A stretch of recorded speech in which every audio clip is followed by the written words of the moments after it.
another book in our Play Your Way to Christmas activities. This is one of my favorites. It's also one of my favorite movies. We're going to be reading The Polar Express, and this is the shortened, condensed version for younger children. The Polar Express by Chris von Allsburg. Here's the title page, The Polar Express. On Christmas Eve, many years ago, I lay quietly in my bed. I was listening for Santa, but I did not hear Santa. Instead, I did hear some sounds. From outside came the sounds of hissing steam and squeaking metal. I looked through my window and saw a train standing perfectly still in front of my house. Let's look at the train. Look at that train. It's really, really big. If you live in Paducah, you can see a train that looks very, very similar. A conductor stood at the open door of one of the cars. He took a large pocket watch from his vest, then looked up at my window.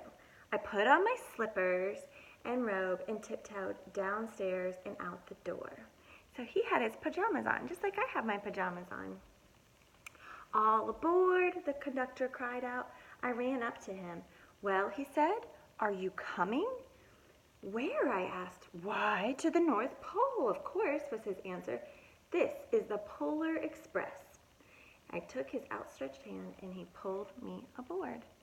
So this train is called the Polar Express. The train was filled with other children, all in their pajamas and nightgowns. We sang Christmas carols and ate candies with nougat centers as white as snow. We drank hot cocoa as thick and rich as milk chocolate bars. If you're doing the Play Your Way activities, you'll get to make your own hot chocolate cafe. Soon, there were no more lights to be seen. We traveled through dark, cold forests. You see the train back there? We climbed mountains so high, it seemed as if we would scrape the moon. The Polar Express went faster and faster. Can you see it up there? It's at the very top of the mountain.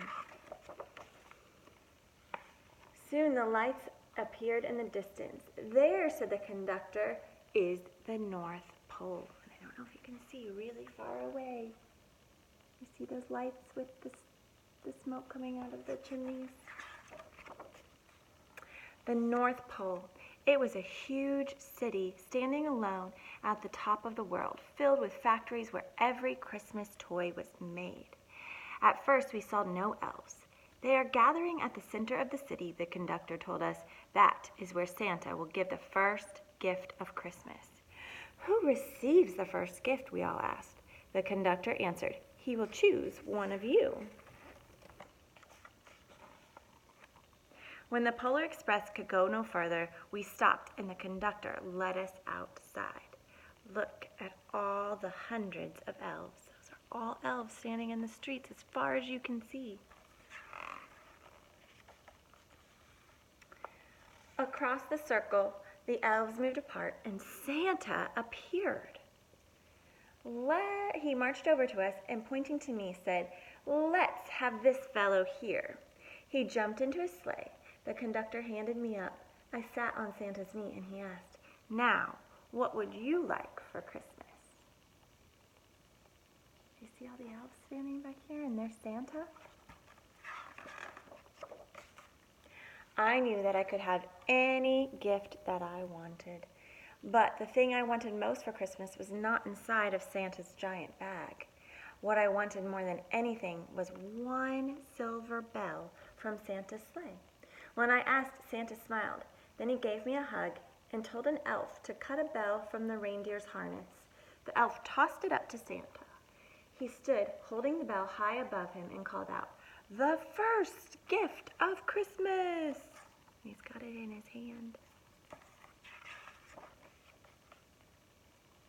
Santa handed the bell to me and I put it in my bathrobe pocket. The conductor helped me down from the sleigh. Santa shouted out the reindeers' names and cracked his whip. His team charged forward and climbed into the air. Santa circled up once above us, then disappeared into the cold, dark, polar sky. As soon as we were back inside the Polar Express, the other children asked to see the bell. Look at him. Do you think he's happy or sad? Well, I reached into my pocket, but the only thing I felt was a hole. I had lost the silver bell from Santa Claus's sleigh. Let's hurry outside and look for it, one of the children said. But the train gave a sudden lurch and started moving. We were on our way home. I think he was sad too. It broke my heart to lose that bell. When the train reached my house, I sadly left the other children. I stood at my doorway and waved goodbye. The conductor said something from the moving train, but I could not hear him. What? I yelled. He cupped his hands around his mouth and he yelled, Merry Christmas! The Polar Express let out a loud blast from its whistle and sped away. On Christmas morning, my little sister Sarah and I opened all of our presents. When it looked as if everything had been unwrapped, Sarah found one last small box. Inside was the silver bell. There was a note. Found this on the seat of my sleigh. Fix that hole in your pocket. Signed, Mr. C. I shook the bell. It made the most beautiful sound my sister and I had ever heard. But my mother said, Oh, that's too bad. Yes, said my father, it's broken. When I'd shaken the bell, my parents had not heard a sound. At one time, most of my friends could hear the bell, but as years passed, it fell silent for all of them.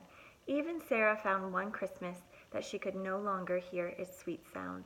Though I've grown old, the bell still rings for me as it does for all who truly believe. The end. I hope you enjoyed this book, and I hope you should be starting on day 12 of Play Your Way to Christmas, and you have a few days where you get to do some activities that go along with the Polar Express. I hope you have a great time. I'll talk to you soon.